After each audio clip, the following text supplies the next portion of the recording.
Friends, Tollywood చరిత్రలో కొన్ని సినిమాలు హిట్లు మాత్రమే కాదు, ఒక హీరో కెరీర్ ని పూర్తిగా మార్చేసే మైలురాయిగా మిగిలిపోతాయి. అలాంటి చిత్రాల్లో ముందుగా గుర్తుకు వచ్చే cinema super star Mahesh Babu గారు నటించిన ఒక్కడు మూవీ. 2003 సంక్రాంతి సందర్భంగా విడుదలైన ఈ మూవీ అప్పటి వరకు చాక్లెట్ బాయ్ గా కనిపించిన మహేష్ బాబు ఒక్కసారిగా ఆ మూవీతో మాస్ హీరోగా మార్చేసింది. గుణశేఖర్ దర్శకత్వంలో వచ్చిన ఈ చిత్రం బాక్సాఫీస్ వద్ద సంచలన విజయం సాధించింది. టాలీవుడ్ లో కొత్త ట్రెండ్ ను కూడా సృష్టించింది కూడా. అయితే అదే సంక్రాంతి సీజన్ లో మహేష్ బాబు గారి ఒక్కడు మూవీతో పాటు రవితేజ గారి అండ్ అలాగే జూనియర్ ఎన్టీఆర్ వంటి స్టార్ హీరోల సినిమాలు కూడా రిలీజ్ అయ్యాయి. కానీ ఆ సినిమాల పరిస్థితి ఏమంటే ఒక్కడు మూవీ వల్ల ఏ మూవీ నిలవలేకపోయింది. మరి ఆ భారీ తుఫానులో కూడా నిలబడి హిట్ అయిన ఒక్క సినిమా ఏది? ఆ సంక్రాంతి బాక్సాఫీస్ వార్ ఎలా జరిగింది? ఇలాంటి ఆసక్తికరమైన విషయాలన్నీ తెలుసుకోవాలంటే ఈ వీడియోని చివరి వరకు తప్పకుండా చూడండి. ఇప్పుడు మనం వీడియోలోకి వెళ్ళిపోతాం. సూపర్ స్టార్ మహేష్ బాబు గారి సినీ కెరీర్ లో ఒక్కడు చిత్రం ఒక టెరిఫిక్ మాస్ట్ హిట్ గా అండ్ అలాగే మైలురాయిగా కూడా నిలిచిపోయింది. ఈ సినిమాతోనే మహేష్ బాబుకు టాలీవుడ్ లో స్టార్ హీరో స్థాయి అయితే నిలిచింది. 2003 సంక్రాంతికి విడుదలైన ఈ మూవీ అప్పటి వరకు చాక్లెట్ బాయ్ గా మాత్రమే కనిపించిన మహేష్ బాబు మాస్ ఆడియన్స్ ను సైతం ఆకట్టుకునేలా పరిచయం చేసింది. గుణశేఖర్ దర్శకత్వంలో రూపొందిన ఈ మూవీ బాక్సాఫీస్ వద్ద అఖండ విజయం సాధించింది. కొత్త రికార్డులు కూడా నెలకొల్పింది. ఒక్కడు మూవీ సృష్టించిన సంచలనం తదనంతరం రిలీజ్ అయిన అన్ని చిత్రాలపై ప్రభావం అయితే చూపించింది. 2003 సంక్రాంతి సీజన్ సినీ ప్రియులకు ఒక రసవత్తరమైన పోటీని అయితే అందించింది. ఒకడు చిత్రానికి పోటీగా వచ్చిన సినిమాలలో రవితేజ గారు నటించిన ఈ అబ్బాయి చాలా మంచోడు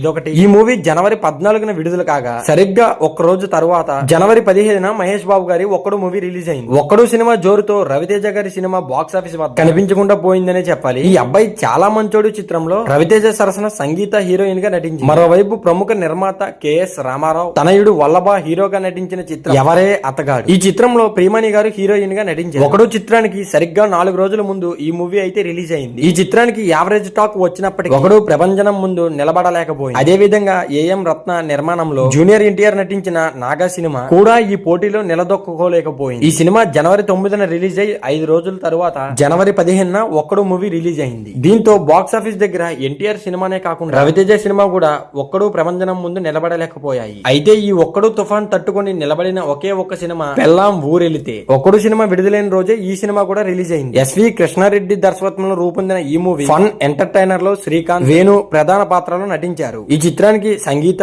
రక్షిత హీరోయిన్లుగా నటించారు. ఈ కామెడీ ప్రేక్షకులను కడుపుగా నవ్వించింది. మొత్తానికి చూస్తే 2003 బాక్సాఫీస్ సంక్రాంతి పోటీలో అనేక సినిమాలు విడుదలైనప్పటికీ చివరికి ప్రేక్షకుల హృదయాలను గెలిచింది మాత్రం మహేష్ బాబు ఒక్కడు సినిమా అనే చెప్పాలి. ఈ సినిమా మహేష్ బాబుకు కేవలం ఒక హిట్ మాత్రమే కాదు, ఆయనను టాలీవుడ్ లో సూపర్ స్టార్ గా నిలబెట్టిన చిత్రం కూడా. అలాగే గుణశేఖర్ దర్శకత్వ ప్రతిభ కూడా అండ్ కథ, సంగీతం, యాక్షన్ సన్నివేశాలు కూడా అన్ని కలిసి ఈ సినిమాను ఒక క్లాసిక్ గా మార్చాయి. ఇంకా ఆసక్తికరమైన విషయం ఏమిటంటే ఆ భారీ పోటీలో కూడా పెళ్ళం ఊరెళ్ళి వంటి కామెడీ ఎంటర్టైనర్ ప్రేక్షకులందరినీ నవ్వించి మంచిగా హిట్ అయింది. అలా 2003 సంక్రాంతి టాలీవుడ్ చరిత్రలో గుర్తుండిపోయే బాక్స్ ఆఫీస్ పోరాటంగా మిగిలించిపోయింది. ఈ వీడియో మీకు నచ్చితే తప్పకుండా లైక్ చేయండి అండ్ అలాగే మన సినీ లాజిక్ ఛానల్ ను సబ్స్క్రైబ్ చేయండి. మరి మీకు ఏ హీరో ఇష్టమో కామెంట్ చేయండి. సో మరి వీడియో చివరి వరకు చూస్తుంటే చాలా థ్యాంక్స్.